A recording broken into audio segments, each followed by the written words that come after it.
The series begins with a strange girl named Wednesday Addams. Despite her young age, the little girl displays few emotions and has an odd obsession with death. She is also known for wearing black and white gothic clothing, which everyone finds odd. Wednesday arrives at her high school with a creepy expression on her face in the first scene. Pugsley, her brother, is bound inside her locker with an apple in his mouth. As she shoves him out, Wednesday has a vision of the person who tortured her brother. We learn here that she is not a typical child. Wednesday has the ability to see someone's past and future simply by touching them. She walks into the swimming room with 2 bags full of piranhas after discovering that a group of bullies from the swim team is behind this. Then she casually lets the bloodthirsty piranhas loose in the pool. As the bullies flee in terror, Wednesday declares that nobody picks on her brother except her. In the next scene, we meet Wednesday's parents, Morticia and Gomez. They've had enough of their daughter's antics and have decided to send her to the prestigious Nevermore Academy. All of the students at this academy have supernatural abilities, and they are taught how to control them. Morticia and Gomez are both graduates of the same academy, implying that they, too, have superpowers. Meanwhile, a hiker sets out on his own through the woods near Nevermore Academy. Unfortunately, an unknown creature attacks him and kills him after only a few minutes. Later, the local sheriff discovers the mutilated body and begins surveying the area. Surprisingly, we learn that this heinous murder isn't the first of its kind. In fact, there have been a number of similar incidents in recent years. Wednesday then arrives at the academy and meets Principal Larissa Weems, who runs Nevermore with ease. She introduces her to her roommate, Enid, a werewolf who is in every way the polar opposite of Wednesday. Enid is a laid-back girl with brightly colored decorations on her side of the room, whereas Wednesday is obsessed with all things black and goth. Later, Enid takes Wednesday on a tour of the academy, pointing out the 4 major school groups: Fangs, Furs, Stoners, and Scales. Fangs are vampires, Furs are werewolves, Stoners are gorgons with snakes on their heads, and Scales are manipulative sirens. Enid also shows her the most popular girl in school, Bianca Barkley, a stunning siren, and her ex-boyfriend Xavier Thorpe, a death artist who can make his drawings come true.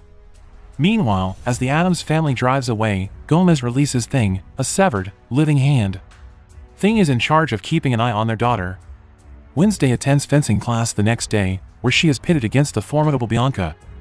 After some back and forth, the girls find themselves with equal points and decide to remove their masks and fight until someone draws blood first. A brutal battle soon ensues, with both of them matching each other stride for stride. However, in the end, Bianca triumphs when she slashes a small cut on Wednesday's cheek. Later, as Wednesday emerges from the infirmary after being bandaged, she is nearly crushed to death by a falling stone gargoyle. Fortunately, Xavier, the death artist, arrives just in time and pushes her out of the way. Wednesday returns to her room shortly after, but she suspects that someone is watching her. As a result, she searches the room and eventually finds Thing's hand. Wednesday, realizing it is her parents' fault, threatens the hand to be loyal to her or she will lock him in a drawer. Thing, terrified, vows to be faithful. She is required to attend mandatory therapy sessions as a result of Wednesday's piranha prank. As a result, Larissa, her principal, drives her to her therapy session in Jericho, a small town outside of Nevermore. She meets with her therapist but does not discuss anything. Wednesday, on the other hand, has another plan. She excuses herself to use the restroom before fleeing through the window. She accidentally runs into a man outside. She has a vision in which she witnesses the man's death. Wednesday, terrified, goes to a nearby coffee shop. There, she meets Tyler, the sheriff's son and a barista. Tyler is having some mechanical issues with his espresso machine. The instructions are inexplicably in Italian, but Wednesday, thankfully, can read Italian. She quickly fixes the device and requests a ride to the nearest bus stop. But before Tyler can respond, a trio of bullies dressed as pilgrims storm the store and taunt her. Wednesday tries to ignore them, but when she has had enough, she fights back and easily smacks them down. Principal Larissa arrives at the store with the sheriff after a while and notices the carnage. She lashes out at Wednesday before driving her out of town. They pass a terrible car wreck on their way to the academy. The victim is the same man Wednesday saw earlier in her vision. Later that night, in the dorm balcony, she plays a haunting song on her cello.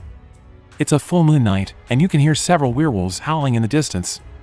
Enid, who is a werewolf herself, reveals that she will not join them because she cannot transform. Meanwhile, Thing enters Tyler's room and requests that he call Wednesday. Despite his fear, he agrees and the two begin video chatting. Wednesday invites Tyler to meet her at the harvest fair the next day, claiming that it will be enjoyable. In reality, she just wants to get out of the academy. While at the fair, we notice Larissa keeping a close eye on Wednesday. Despite this, the goth teen manages to catch up to Tyler. The two are almost out of there when Wednesday runs into one of her classmates, Rowan. He flees into the woods, and she has a vision that Rowan has been brutally mauled to death by someone since Wednesday touched him. Terrified, she changes her mind and pursues him to inform him of the news. Rowan uses his telekinesis ability to secure her high up on a tree before she can say anything. He then reveals that 25 years ago, his mother, a powerful seer, predicted Wednesday destroying the Nevermore Academy. As a result, Rowan believes he must kill her before anything bad happens. He then begins telekinetically choking her, but then a massive monster leaps in, tears Rowan apart, and vanishes into thin air. Wednesday stands over his mutilated body, looking at the alleged drawing of his mother.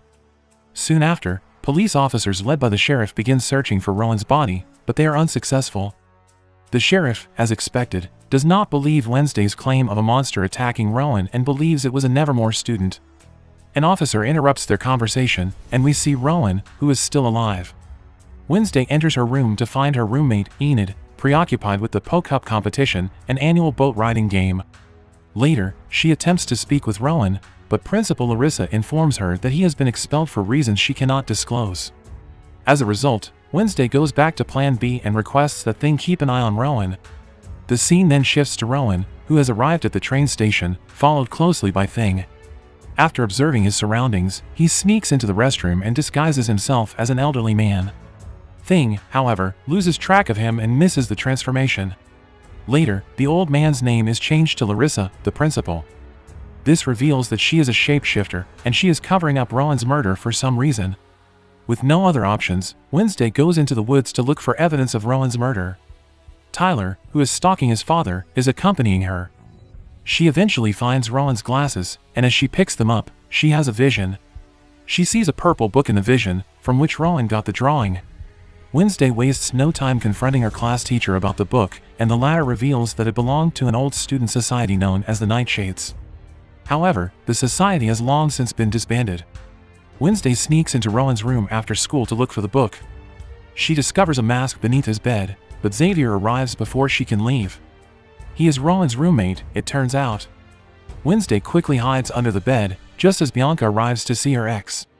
She overhears their conversation and discovers that Bianca intends to humiliate Enid in the upcoming boat riding competition. As a result, as soon as she returns to her room, Wednesday decides to assist Enid by entering the competition so that they can defeat Bianca. Wednesday and Enid prepare for the competition the next day. Because there are no rules, everything is fair game, which Bianca is taking advantage of. The game consists of 4 teams rowing their boats to a destination and returning. The winner is the first person to cross the finish line without being knocked out in the lake. As the competition begins, Bianca teases one of her friends about sabotaging the other boats. The friend, who turns out to be a mermaid, dives into the lake and destroys one of the boats, effectively knocking out the team. Fortunately, Wednesday and Enid are prepared, and with Thing's assistance, they manage to capture the mermaid. Wednesday, on the other hand, has a different vision during the competition. This time, she sees a blonde-haired version of herself, who informs her that she is the key. Wednesday regains consciousness, only to discover that Bianca's team has taken the lead in the race. She and Enid, unable to give up, decide to play dirty. They use Bianca's dirty tricks against her and eventually win the competition. For the first time in 4 decades, a non-siren team has won the prestigious competition. Later, Principal Larissa honors the winning team by handing Enid the Poke-Up trophy. Wednesday, however, is overwhelmed by the attention and seeks refuge with Edgar Allan Poe, a former student of the Nevermore Academy. She notices a symbol beneath the stone book he's holding. It's the same symbol Rowan had carved in the picture he'd given her before he was mauled to death. Wednesday solves a series of riddles etched in the book quickly and discovers a clue, that is, snapping twice. When she snaps twice, a secret corridor suddenly opens, revealing a hidden chamber. Wednesday successfully locates Rowan's book, from which he tore the picture.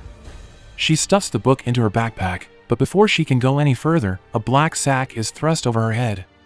When the sack is removed, she is surrounded by Bianca, Xavier, and a few other students who are members of the Nightshades Club. Although the group had previously been disbanded, Principal Larissa secretly reinstated it. Xavier invites Wednesday to join their group, but she declines and walks away. In the following scene, Principal Larissa announces the annual outreach day, during which the Nevermore students will have to interact with normal people, also known as normies, by working alongside them at their businesses.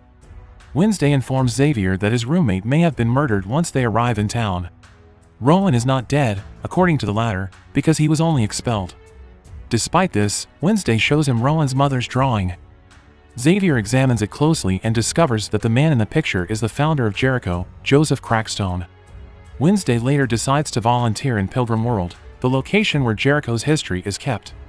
Eugene, a young boy she befriended in the beekeeping club, meets her there.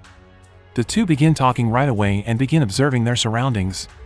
Miss Arlene, the Pilgrim World's caretaker, approaches the students soon after. She gives them a tour and tells them about some of Joseph Crackstone's most prized possessions. Wednesday inquires further about the artifacts and discovers that they contain original farm tools, tableware, and even the family chamber pot. She wants to work there but is unable to due to renovations. Instead, they'll all be working at the Ye Old Fudgery, distributing fudge and cakes to local tourists. Later, Wednesday sneaks into the Crackstone family chamber with the help of Eugene. She discovers a painting of the old meeting house that depicts the girl from her vision. Soon after, she discovers the book that the girl was carrying. When Wednesday notices the pages are blank, she suspects it is a forgery. Arlene, the caretaker, arrives and catches her.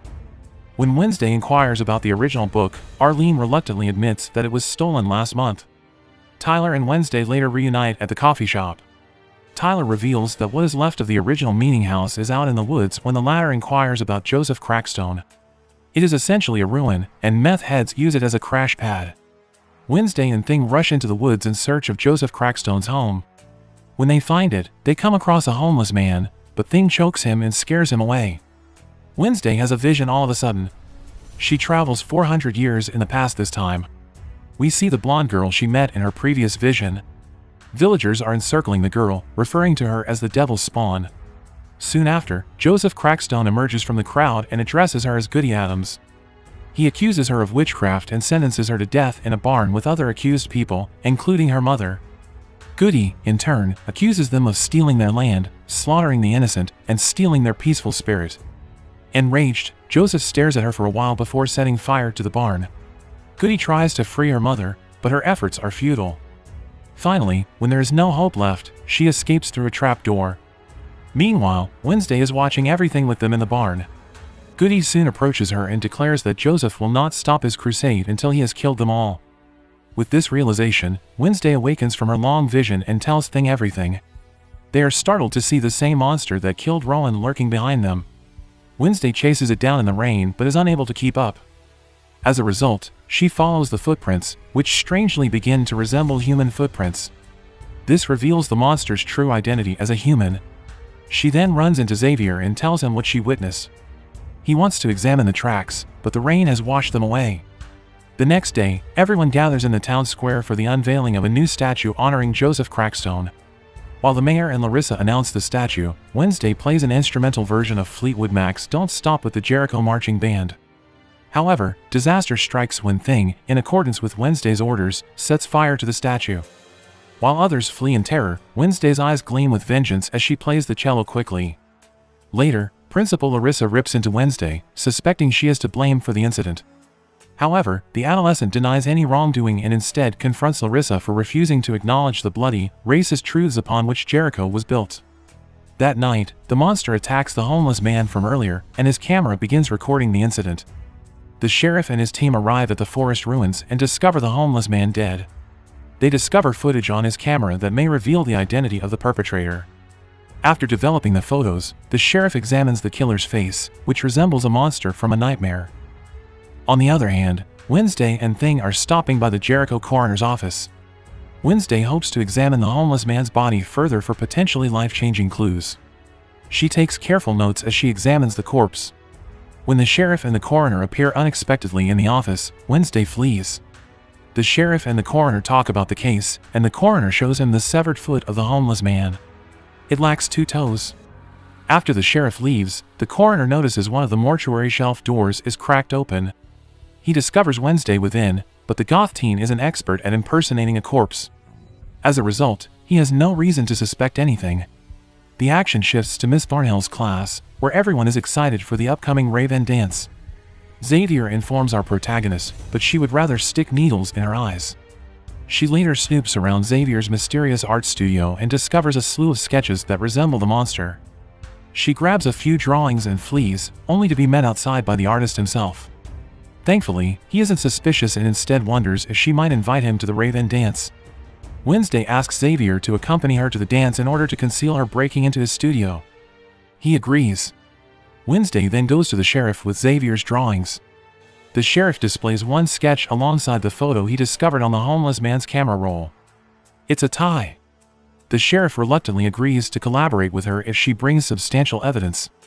She does, however, suspect Xavier. After all, he is capable of bringing artwork to life. Meanwhile, Enid meets Lucas at a coffee shop. Lucas is the mayor's son and a tyrant. He invites Enid to the rave-in, which she gladly accepts. Wednesday meets Tyler, who shows romantic interest in her. He wishes to accompany her to the dance. Wednesday, on the other hand, claims she must prioritize, hurting Tyler's feelings. Wednesday then joins Eugene at the beekeeping club. Eugene appears to recognize the cave in the drawing when she shows him the sketches. He then takes her to a nearby cave, claiming to have discovered it while out researching bees. They discover a claw lodged in the cave wall. Wednesday then returns to Xavier's art studio in search of evidence containing DNA that matches the claw. She discovers a bloody rag and stuffs it into her bag. Xavier suddenly catches her red-handed. He realizes she had a reason for inviting him to the dance. Wednesday wonders if he is the monster. Xavier explains that this creature had been haunting his dreams for a while, so he drew a sketch of it. Unfortunately, the beast awoke and scratched Xavier's neck with its claws. Xavier angrily kicks Wednesday out after realizing she had duped him. Later, our goth girl places the claw and bloody rag on the sheriff's desk. She then instructs him to conduct tests on them. Meanwhile, Thing secretly types a note on Wednesday's typewriter and delivers it to Tyler at the coffee shop. It's rave-in dance party time. While other students dress up for the event, Wednesday plans to do cave research with Eugene. Tyler unexpectedly knocks on her door with a bouquet. Thing, it turns out, wrote a heartfelt apology for Tyler, luring him to the dance on Wednesday. He also obtained a stunning black gown. Wednesday is initially irritated with Thing for acting without her knowledge.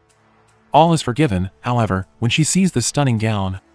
Tyler is smitten when he sees our heroine dressed in that gown. Unfortunately, Eugene is taken aback by Wednesday's sudden change of plans. She assures him that the investigation will resume the next day. She also advises him not to venture into the woods alone. However, he defies her order and sets out on his own quest. On the dance floor, everyone is taken aback by Wednesday's stunning gown. Xavier can't keep his feelings for her to himself, so he approaches her. He finally tells her about his ongoing feud with the sheriff's son. Wednesday then informs Tyler of her conversation with Xavier. Tyler used to hang out with the bullies, we learn. During last year's outreach day, they destroyed Xavier's wall painting and assaulted him. Tyler explains that he is no longer that person. Wednesday doesn't hold it against him, claiming she would have gone further. Meanwhile, we see Lucas texting his friends, who intend to exact vengeance on the outcasts for the burning of the Joseph Crackstone statue. Wednesday then surprises everyone by performing her exceptional goth dance steps on the floor. Eugene has returned to the cave site in the woods. He watches as someone sets it on fire.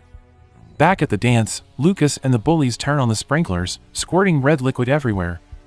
The dance floor is now completely covered in red paint. Everyone screams and tries to run, but they just keep falling down. Wednesday is struck by a vision of a terrified Eugene and his death. She makes a beeline for the woods to find him. Meanwhile, after hearing the monster's snarls, Eugene attempts to flee. Wednesday cries out for him, but he does not respond. Unfortunately, Eugene is attacked by the creature before she can reach him. Eugene is covered in blood from head to toe when she finds him. Miss Thornhill, the class teacher, also arrives and inquires if he is still alive. Wednesday is seen flipping through her father's police file in the following scene. We travel back 32 years to a stormy night when Larissa discovers a dead body in the Nevermore courtyard. Young Gomez stands on scaffolding with a sword in his hand. He's drenched in blood.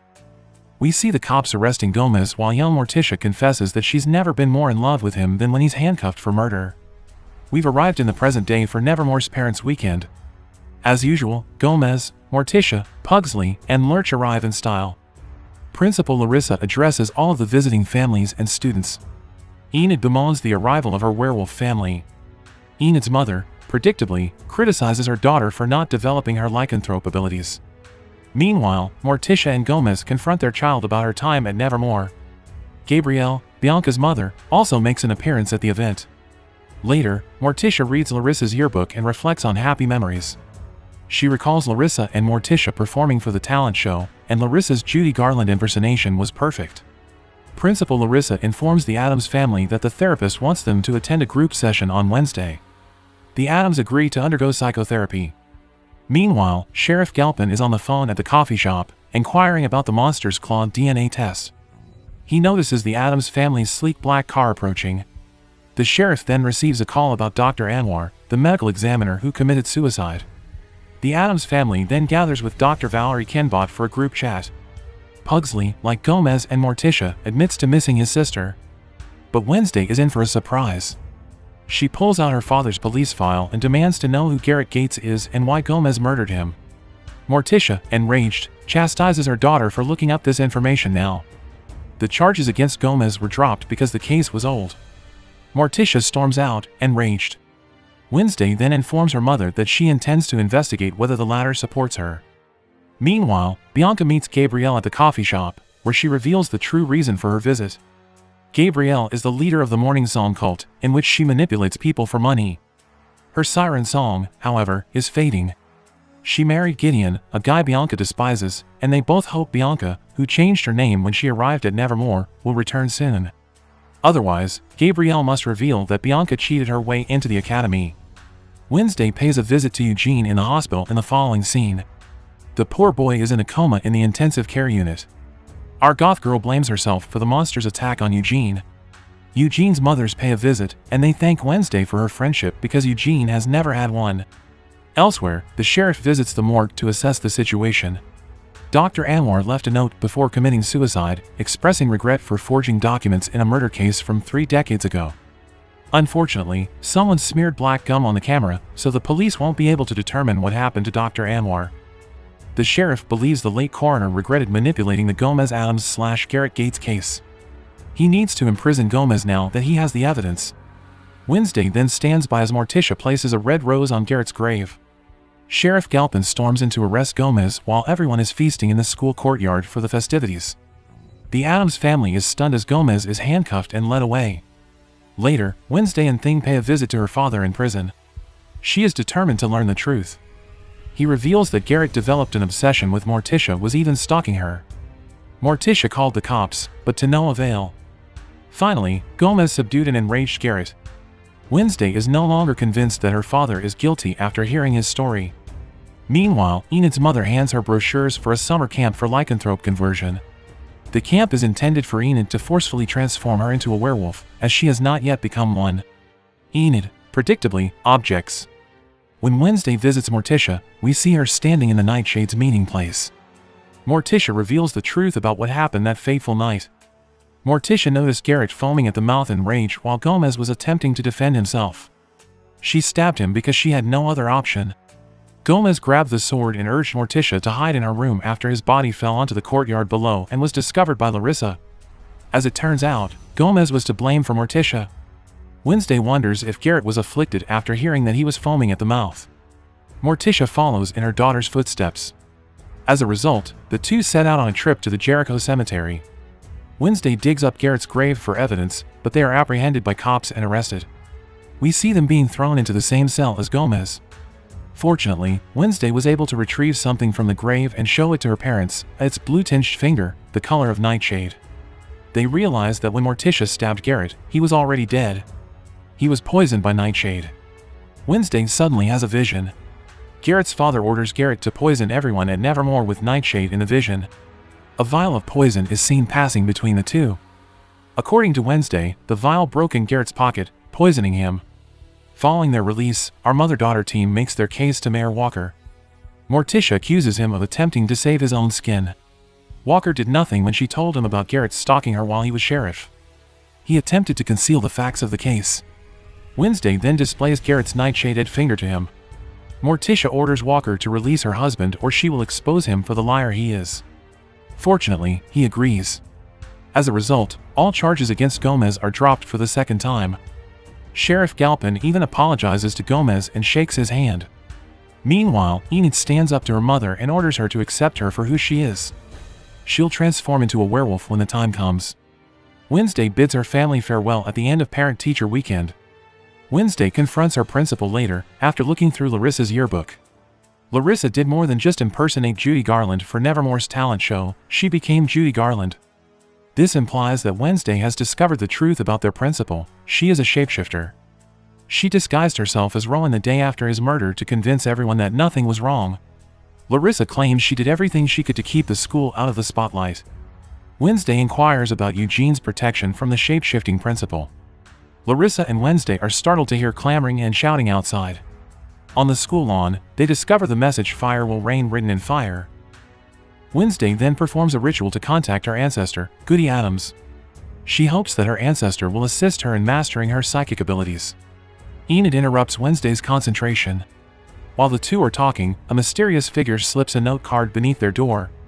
Wednesday must go to Joseph Crackstone's crypt at midnight if she wants answers. Wednesday is accompanied by Enid to the crypt, which turns out to be a birthday surprise party for our goth heroine. She notices the writing on the old fireplace is the same as the writings burned on the school's lawn as they sing her happy birthday. She has a vision of Goody warning her about Crackstone's impending visit. Goody can't help her hone her psychic abilities, but she can point Wednesday in the right direction. The latter must investigate the dilapidated mansion that stands before them. It contains the answers she is looking for. In other news, Principal Larissa pays a visit to the mayor and requests his assistance in locating the delinquents who left the burning message at her school.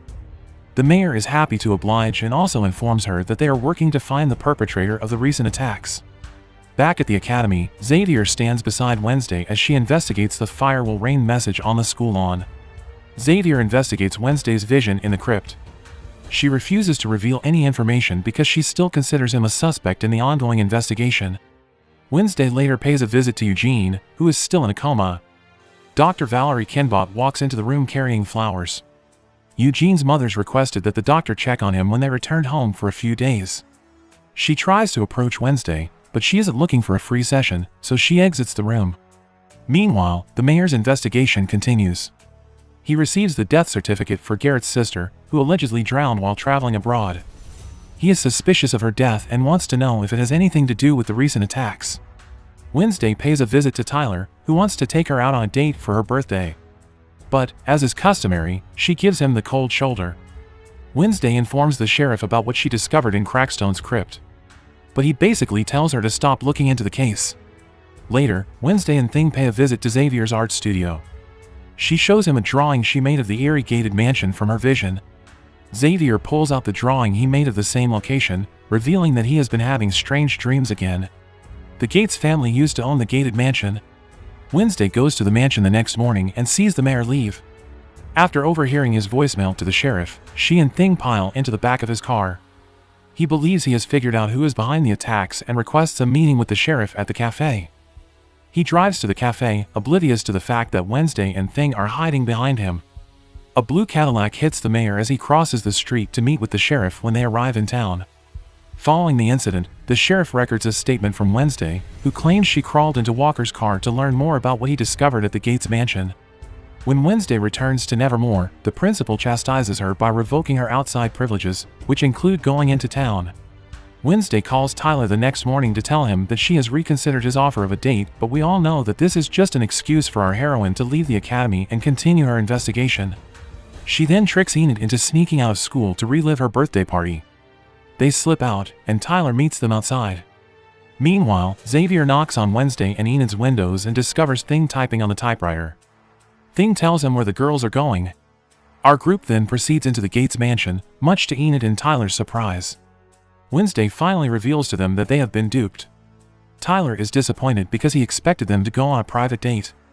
Enid is disappointed because she expected them to have a girls' night out. They continue with Wednesday, however, inside the mansion. Wednesday discovers the blue Cadillac that struck the mayor at the mansion. Then, inside, she discovers a hidden altar for Joseph Crackstone, with the candles still warm. Everyone divides up to search the rumored haunted mansion. Enid then summons Wednesday, and the two investigate one bedroom that appears to be perfectly organized and tidy. The bed is made, and there are fresh flowers on the table. Wednesday discovers a music box bearing the initials LG Laurel Gates. That's the name of the file Walker was looking through earlier. Before they can continue their investigation, Enid and Wednesday hear Tyler yelling for help, warning them about the monster. The monster pursues the girls through the house, and they end up in the basement. They discover the monster's victims' trophies in the basement.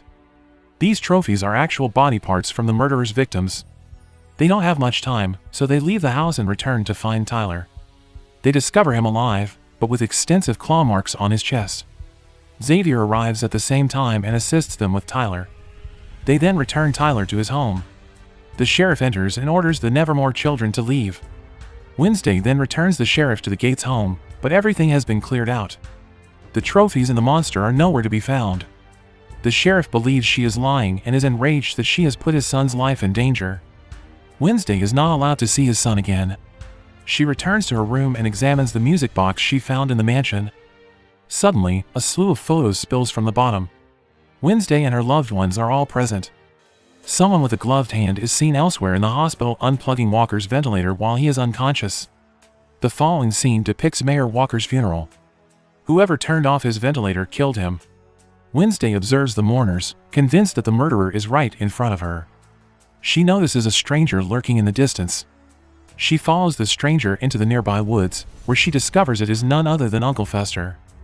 Fester informs his niece that he requires a place to rest for a few days following a job. Wednesday accompanies him to Eugene's beehive barn. She then consults with her uncle about her current situation. Fester mentions that the creature our heroine is searching for is known as Hyde. Nathaniel Faulkner, the founder of Nevermore Academy, conducted extensive research on the monsters. Fester reveals that Faulkner kept his diary in the library of the Nightshade. Wednesday suggests they return later to retrieve it. Later that night, Wednesday goes to Nightshade's secret room. The uncle-niece team steals Faulkner's diary. Wednesday then goes through the diary. She discovers a wealth of information about Hydes. They are artists by nature, which means they are regular people. The Hyde side remains dormant until it is activated through hypnosis or chemical induction. It can also become active as a result of a traumatic event. The Hyde will inevitably form a bond with its liberator, also known as its master. Wednesday spies on Xavier the next morning, convinced he is the monster. She and Fester follow him and spy on him in the woods as he meets Dr. Kinbot. She believes Dr. Kinbot is the master and rushes to inform the principal. When Wednesday arrives at the principal's office, she is surprised to see the therapist there and decides not to inform the principal any longer. Later, Wednesday goes to the cafe and shows Tyler the diary. His father notices them but chooses to ignore them because he is too busy looking for Fester, who is apparently involved in a bank robbery. Tyler approaches Wednesday for a date after the sheriff has left and refuses to accept no for an answer. They intend to meet in the crypt of the Crackstone. Wednesday goes to the date later that night and asks Thing to stay back and watch the diary. Tyler has prepared a sweet and romantic date for Wednesday at the crypt, and she is enjoying it. Tyler expresses his desire to be more than just friends, but our goth girl attempts to talk him out of it. When Tyler gets closer to kissing, his father, the sheriff, arrives with his team. Fester is wanted by the cops. Wednesday returns to her dorm after an interrupted date to find it ransacked. This person also stole Faulkner's diary. Thing was also stabbed through the palm and affixed to the wall by the perpetrator. Wednesday rushes Thing to Uncle Fester and demands that he act. Fester practices his electrical abilities before attempting to resuscitate Thing with electroshock. Fester, thankfully, succeeds in resurrecting Thing. Wednesday requests that her uncle leave the school grounds the following day because the police are closing in. The next day, Bianca and Luca approach Wednesday and inform her that they have information on the assassination of the mayor. Lucas discovered some information on his father's laptop. He believes his father recognized Laurel and was about to reveal her identity when she murdered him. According to them, the Gates mansion was purchased by a 90-year-old heiress who died a year later. The name of her caretaker was an anagram of Laurel Gates. As a result, Laurel returned to Jericho to exact vengeance on those who had harmed her family. The parents of Wednesday, the mayor, and the coroner are prime examples of this. Wednesday believes Dr. Valerie Kinbot is the murderer. Next, she decides to confront her therapist, Dr. Kinbot, whom she believes is the master of the Hyde. The therapist is perplexed by her accusations and believes Wednesday has finally snapped. Dr. Kinbot calls the principal after Wednesday has left to complain about Wednesday's vile accusations. She hears someone in the bathroom while on the phone. When we open the door, we see the Hyde monster attack the doctor. Later, when the sheriff informs them of Dr. Kinbot's death, Principal Larissa sits with Wednesday in the hospital's waiting room. Wednesday decides to end it all by confronting Xavier in his secret art studio. She notices how detailed and accurate his drawings of the Hyde monster are. Xavier maintains his denial of the accusations. The sheriff and his team storm into the studio, having discovered the victim's belongings in Xavier's studio. They arrest Xavier after gathering evidence. Poor Xavier tells the cops over and over that he is being framed, but no one believes him. Wednesday then visits a nearby coffee shop. She finally kisses Tyler after some flirting. A powerful vision, however, knocks her to the ground. Dr. Kinbot is seen in the vision lying in a pool of blood with Tyler, who has just transformed from a raging monster to a human. He stands shirtless and bloodied over Dr. Kinbot's lifeless body. It turns out that Xavier is not guilty after all. Wednesday rushes out of the shop, paralyzed with fear, leaving Tyler perplexed as to what went wrong. That night, our heroine summons Tyler to the woods. He believes it is just another date, but Wednesday reveals him to be the Hyde monster. Tyler, of course, denies it and questions why she would meet him alone if he were the murderous creature.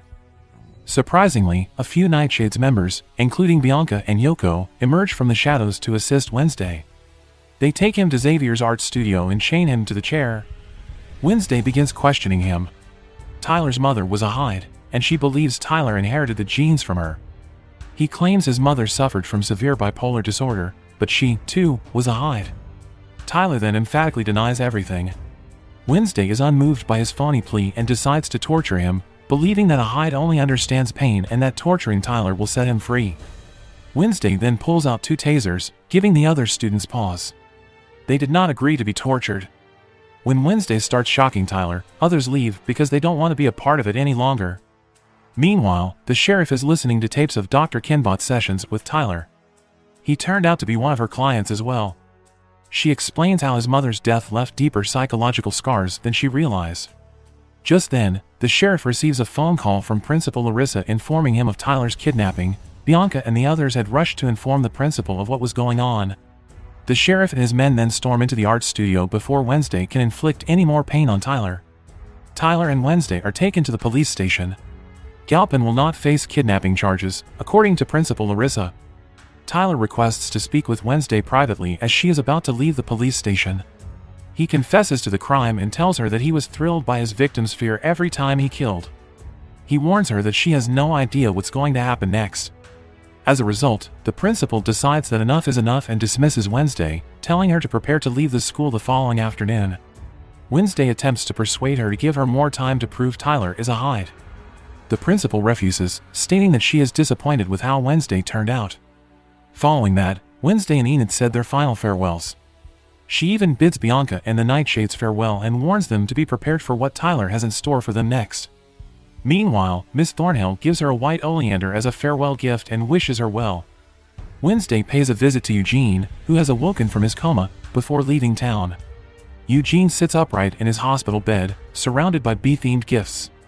Our best friends from the beekeeping club have finally reunited. Wednesday claims that Dr. Kinbot set fire to the Hyde cave and that she had control over Tyler before he turned on her. However, Eugene recalls seeing someone wearing a black coat and red boots before the cave burst into flames. Wednesday quickly realizes that Miss Thornhill is the only person she has seen wearing red boots. She then returns to the school and confronts Miss Thornhill, also known as Laurel Gates, in the conservatory. Miss Thornhill initially dismisses the accusations, but she becomes increasingly irritated by Wednesday's persistence. Wednesday informs her that Tyler has told her everything.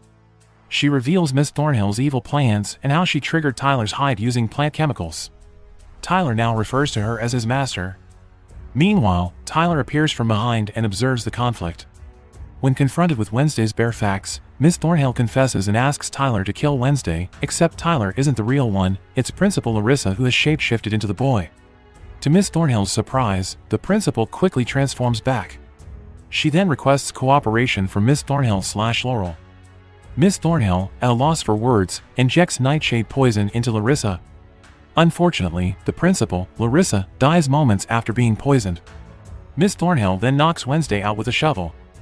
Meanwhile, Eugene video calls Enid and informs her that Miss Thornhill is the bad guy, and Wednesday and Principal Larissa go to confront her. Enid promises to look for them in the conservatory. Thing then appears and frantically informs Enid of the dire situation and Wednesday's kidnapping. Then we see the rising of a blood moon in the sky. Wednesday awakens chained to the wall in the crypt. Miss Thornhill divulges her plan to demolish the school. She intends to resurrect Crackstone by using Tyler's body parts as a hide, which she has collected from his victims. Goody not only killed Crackstone, but she also cursed his soul. Miss Thornhill hopes to use Wednesday to break the bloodlock that Goody had placed on Crackstone's tomb. Wednesday, as the living descendant of Goody, is revealed to be the key to unlocking it. Miss Thornhill has everything planned for the ritual to take place on a blood moon night. Meanwhile, the sheriff is on his way to take the falsely accused Xavier to prison. But when he receives a call from an officer informing him that Eugene's parents believe something is wrong at Nevermore, he decides to go there. Miss Thornhill returns to the crypt and cuts Wednesday's hand off the seal on Crackstone's tomb. Crackstone is awakened by the ritual, and he promises his vengeance will be swift and true.